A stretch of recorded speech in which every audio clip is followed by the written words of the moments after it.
दिमाग ये शरीर का एक ऐसा पार्ट है जो हमें कॉन्शियस बनाता है। करोड़ों सालों के बाद हमारी कॉन्शियसनेस इस पॉइंट पर आ चुकी है जहाँ पर हम जंगलों को छोड़कर ऊंची ऊंची बिल्डिंग में रहने लगे हैं। हमारा खाना फैक्ट्रीज में बनता है और हम एक जगह से दूसरी जगह एल्यूमिनियम से बने गाड़ी या प्लेन में जाते हैं। और कुछ सालों में तो हम अपने जैसे सोचने वाली मशीनों को भी बनाने वाले हैं। पर इस एवोल्यूशन और इस कल्चरल ट्रांसफॉर्मेशन के बीच हम अपनी एक ताकत को भूल रहे हैं, यानी अपनी कॉन्शियसनेस, यानी चेतना को मैनिपुलेट करने की एबिलिटी। कॉन्शियसनेस एक ऐसी स्टेट है जहाँ पर हम अवेयर होते हैं अपनी सराउंडिंग्स और यूनिवर्स में होने वाली चीज़ों के बारे में। यानी कॉन्शियसनेस हमें मौका देती है ऑपोजिट्स को एक्सपीरियंस करने का। मेल फीमेल, ज़मीन आसमां, प्यार नफरत, झूठ सच। हम इन चीज़ों को एक्सपीरियंस इसलिए कर पाते हैं क्योंकि हम कॉन्शियस है और ये हमारे ब्रेन की नॉर्मल स्टेट होती है। पर कई बार कई लोग कई चीज़ों की वजह से इस नॉर्मल स्टेट से बाहर निकलकर इसके एक अलग ही साइड पर चले जाते हैं और जिन चीज़ों की मदद से वो ऐसा करते हैं उन चीज़ों को हम बोलते हैं साइकेडेलिक्स।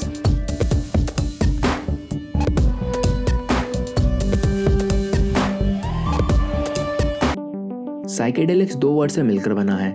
इंग्लिश वर्ड साइकी यानी माइंड और ग्रीक वर्ड डेलोस यानी रिवीलिंग, और तभी इसका मतलब होता है mind revealing substance.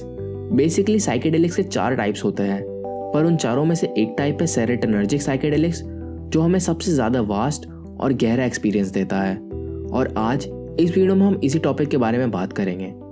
Serotonergic psychedelics कई तरह के होते हैं, जैसे psilocybin mushrooms, 5-MeO DMT, NN-DMT, LSD, mescaline, ayahuasca, bromo dragonfly और भी बहुत कुछ।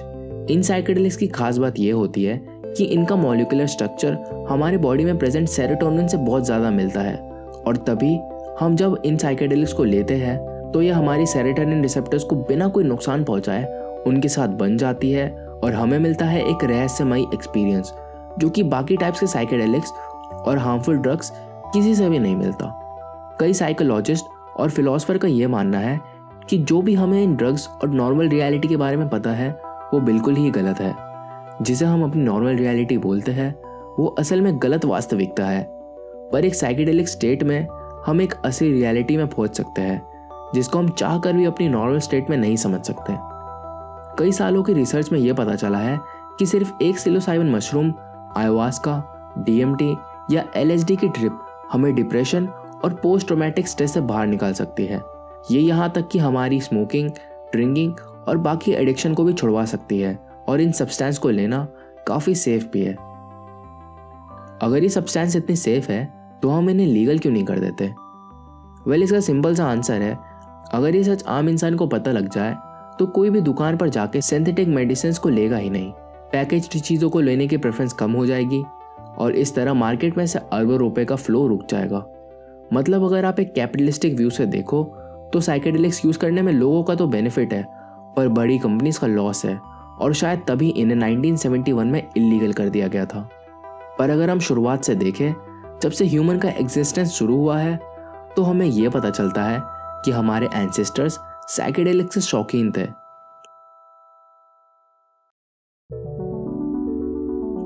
हार्वर्ड मेडिकल स्कूल में साइकोलॉजी के प्रोफेसर डॉक्टर रोनाल्ड साइकल का यह मानना है कि हंगर, थर्स्ट और सेक्स के बाद अपने आप को इंटॉक्सिकेट करना ह्यूमंस की चौथी सबसे प्राइमल इंस्टिंक्ट है। मई 6, 2019 पर आर्कियोलॉजिस्ट को बोलिविया की गुफा क्वेवा देल चिलानो में एक रिचुअल बंडल मिला था, यानी एक ऐसा पाउच जिसमें कई साइकोएक्टिव कंपाउंड्स थे जो किसी रिचुअल या हीलिंग सेरेमनी में यूज़ करे जाते थे। और इसके साथ अगर हम एंशिएंट हिंदू टेक्स्ट ऋग्वेदा में देखें तो उसमें एक जगह ये मेंशन किया गया है। इसका मतलब है कि जब से हमने सोमा लिया है तब से हमने भगवान ढूंढ लिया है, और अब हमारा कोई क्या बिगाड़ सकता है, क्योंकि अब हम अमर बन चुके हैं। आज के टाइम पर ज़्यादातर हिंदूज सोमा या सोमरस को भूल चुके हैं, और ज़्यादातर लोग ये जानने की कोशिश भी नहीं करते कि सोमा या सोमरस या अमृत किस चीज़ को कहा गया है। सो ये सोमा है क्या? ग्राहम हैनकॉक की बुक सुपरनैचुरल में उन्होंने हिंट देते हुए कहा है कि हमारा दिमाग पिछले 2000 सालों से बिल्कुल भी नहीं बदला, पर लगभग 40,000 साल पहले ह्यूमंस की क्रिएटिविटी एकदम से बढ़ गई, और इसका प्रूफ हमें साउथ अफ्रीका से लेकर फ्रांस की गुफाओं तक देखने को मिलता है। इन साइट्स पर मिले एविडेंस ये बताता है कि हमारे एंसेस्टर्स किसी तरह की रिचुअल में शामिल होते थे और वही विजन्स वो लोग इन गुफाओं के दीवारों में बनाते थे।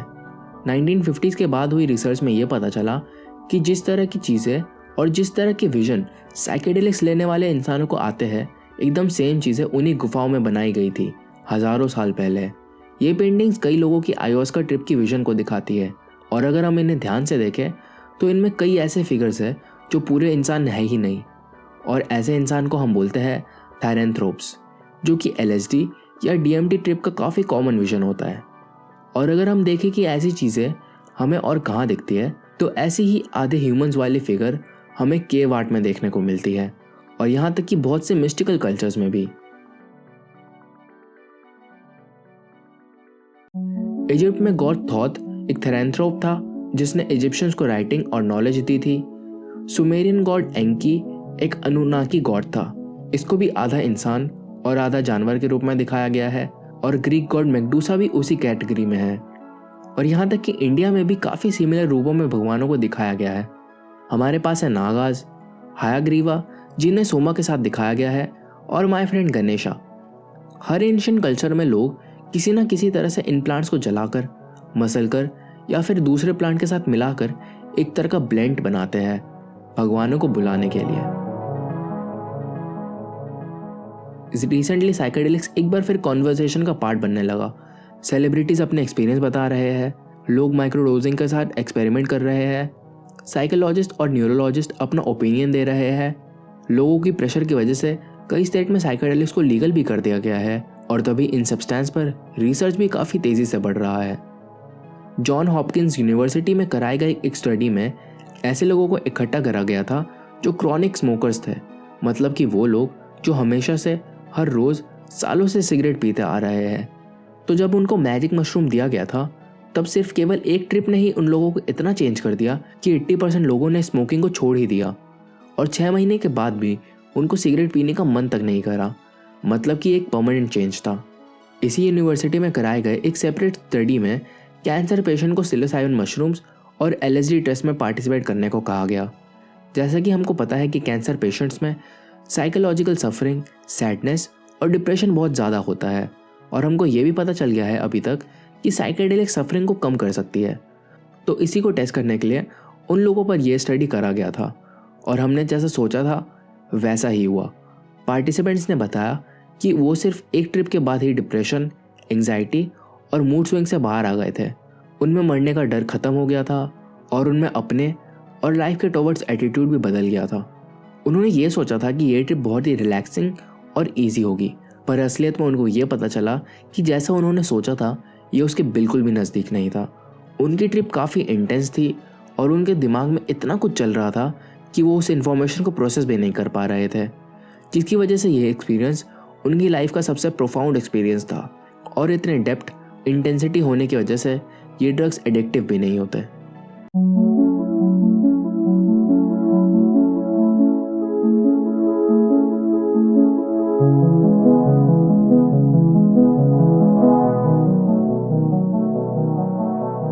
इन साइकेडेलिक्स का हाई डोज पर यूजर मिस्टिकल और रिलीजियस ट्रिप एक्सपीरियंस करते हैं, जिसकी वजह से उनका लाइफ के टुवर्ड्स मीनिंग भी बढ़ जाता है।